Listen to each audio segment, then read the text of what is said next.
Sun's Dusk, Book 11 of 2920, The Last Year of the First Era, by Carlovac Townway. Second Sun's Dusk, 2920, Tel Aruhn, Morrowind. "A man to see you, Night Mother," said the guard, a Kothringi tribesman who presents his credentials as Lord Zuuk of Black Marsh, part of the Imperial Garrison of Gideon. "What makes you think I'd have even the slightest possible interest in seeing him?"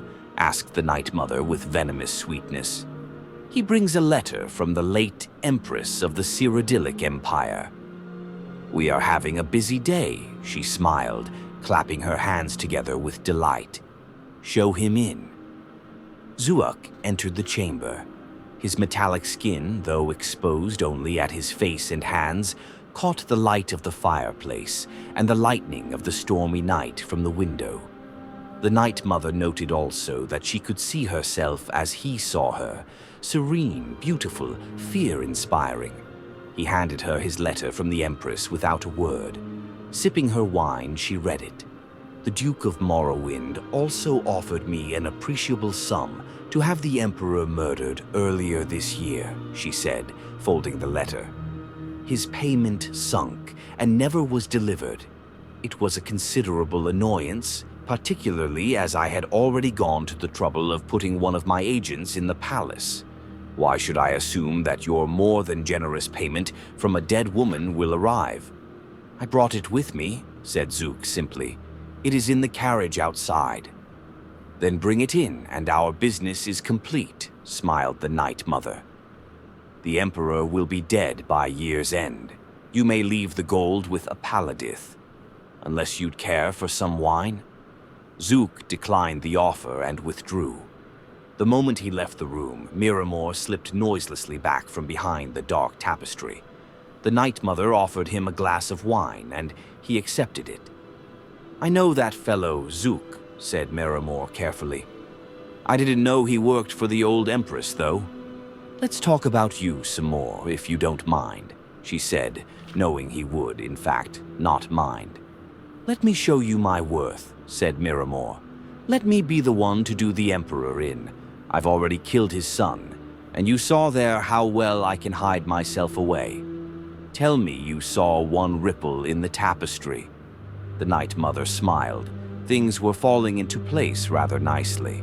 "If you know how to use a dagger, you will find him at Bodrum," she said, and described to him what he must do. Third Sun's Dusk, 2920, Mournhold, Morrowind. Tiletta, Pink. Duke stared out the window. It was early morning, and for the fourth straight day, a red mist hung over the city, flashing lightning. A freakish wind blew through the streets, ripping his flags from the castle battlements, forcing all his people to close their shutters tightly. Something terrible was coming to his land. He was not a greatly learned man, but he knew the signs. So too did his subjects. "When will my messengers reach the Three?" he growled, turning to his Castellan.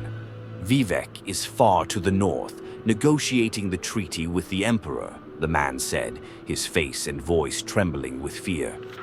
"Almalexia and Sotha Sil are in Necrom.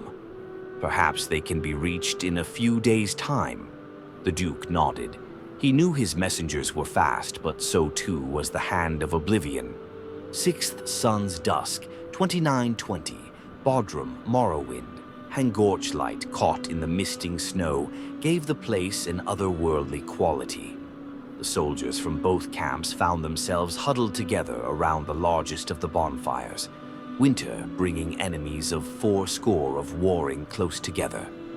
While only a few of the Dunmer Guard could speak Cyrodilic, they found common ground battling for warmth. When a pretty Red Guard maiden passed into their midst to warm herself before moving back to the treaty tent, many a man from both armies raised their eyes in approval. The Emperor Raymond III was eager to leave negotiations before they had ever begun.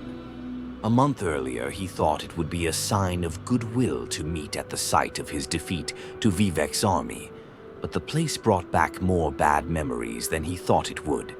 despite the protestations of potentate Versidue Shea that the rocks of the river were naturally red. He could swear he saw splatters of his soldiers' blood.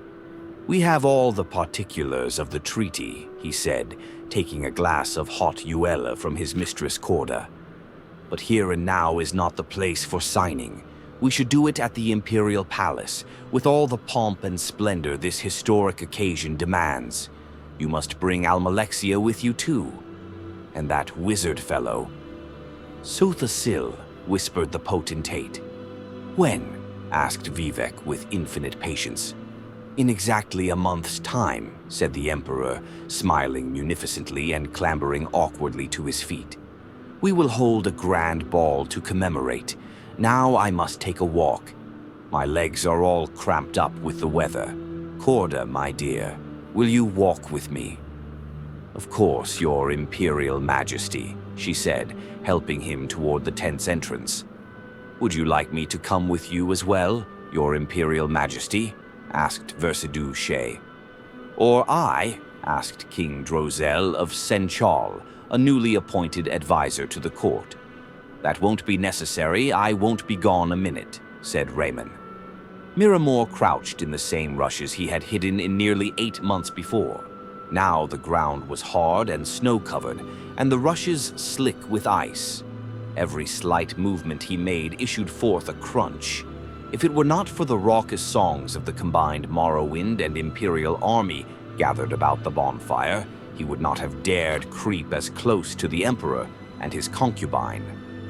They were standing at the curve in the frozen creek below the bluff, surrounded by trees sparkling with ice.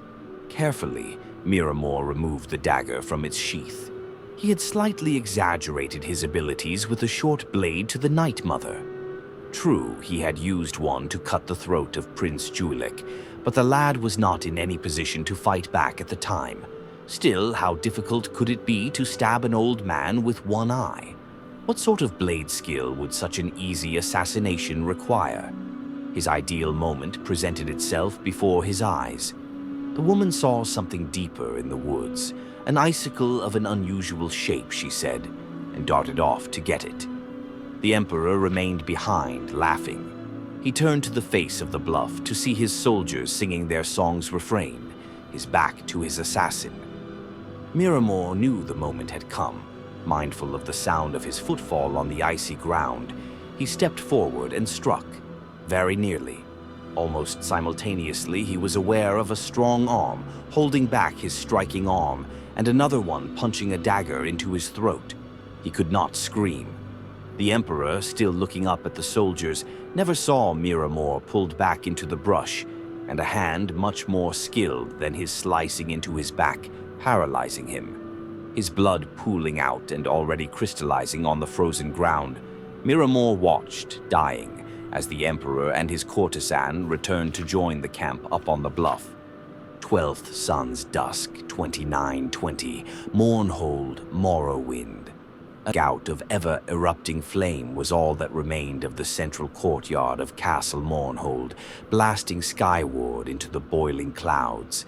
A thick, tarry smoke rolled through the streets, igniting everything that was wood or paper on fire. Winged, bat-like creatures harried the citizens from their hiding places out into the open, where they were met by the real army. The only thing that kept all of Mournhold from burning to the ground was the wet, sputtering blood of its people. Mehrunes Dagon smiled as he surveyed the castle crumbling. "To think I nearly didn't come," he said aloud, his voice booming over the chaos. "Imagine missing all this fun." His attention was arrested by a needle-thin shaft of light piercing through his black and red-shadowed sky. He followed it to its source. 2 figures, a man and a woman standing on the hill above town. The man in the white robe he recognized immediately as Sotha Sil, the sorcerer who had talked all the princes of Oblivion into that meaningless truce. "If you've come for the Duke of Mournhold, he isn't here," laughed Mehrunes Dagon. "But you might find pieces of him the next time it rains." "Daedra, we cannot kill you," said Almalexia, her face hard and resolute, "but that you will soon regret. With that, 2 living gods and a prince of oblivion engaged in battle on the ruins of Mournhold.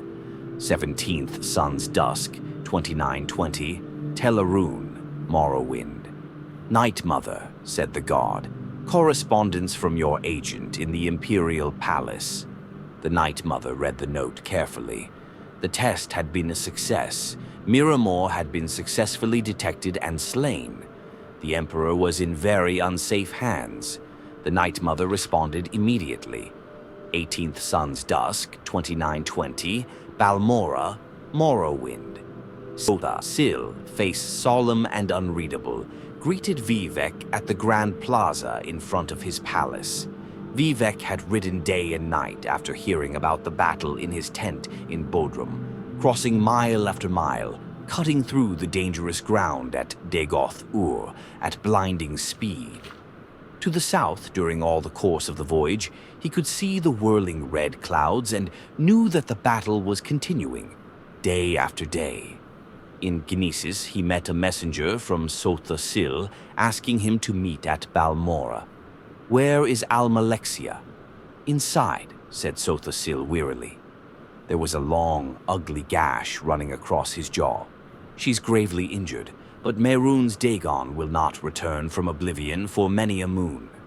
Almalexia lay on a bed of silk, tended to by Vivek's own healers. Her face, even her lips, was gray as stone, and blood stained through the gauze of her bandages. Vivek took her cold hand. Almalexia's mouth moved wordlessly. She was dreaming. She was battling Mehrunes Dagon again amid a firestorm. All around her, the blackened husk of a castle crumbled, splashing sparks into the night sky. The Daedra's claws dug into her belly, spreading poison through her veins while Almalexia throttled him.